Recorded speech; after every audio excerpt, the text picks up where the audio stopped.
Heads of state from around the world have been arriving all week, a red carpet rolled out dozens of times.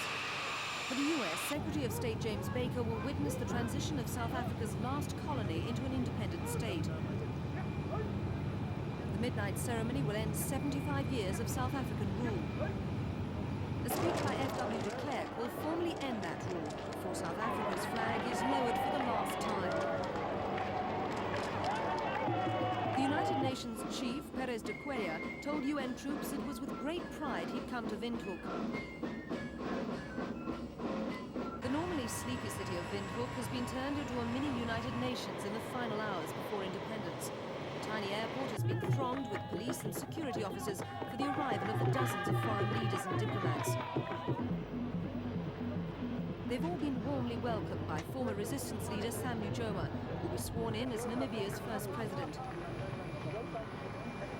Many leaders are using the occasion for bilateral talks, James Baker here with Egypt's President Mubarak.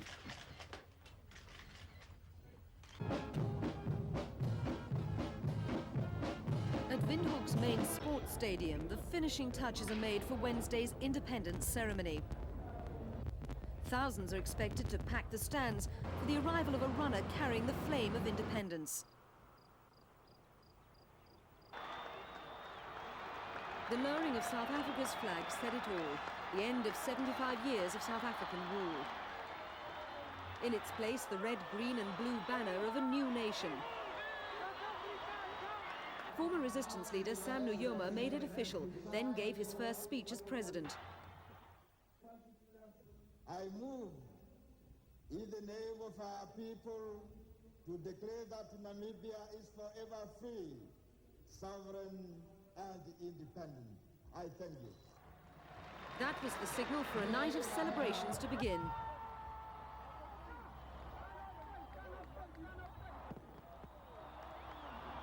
As the fireworks lit up the sky, Namibians inside the stadium and out danced and sang in jubilation at the birth of the new Namibia. While in the crowd, Mr. Nujoma was joined by Nelson Mandela on a walkabout.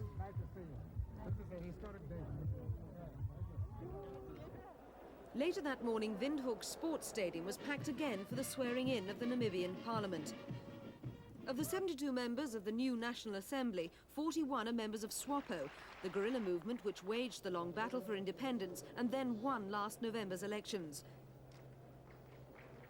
Outside the stadium and in towns and cities throughout Namibia, thousands of people took to the streets in a joyful ushering in of independence. The difficult issues of a nation's birth could wait, for now it was celebration.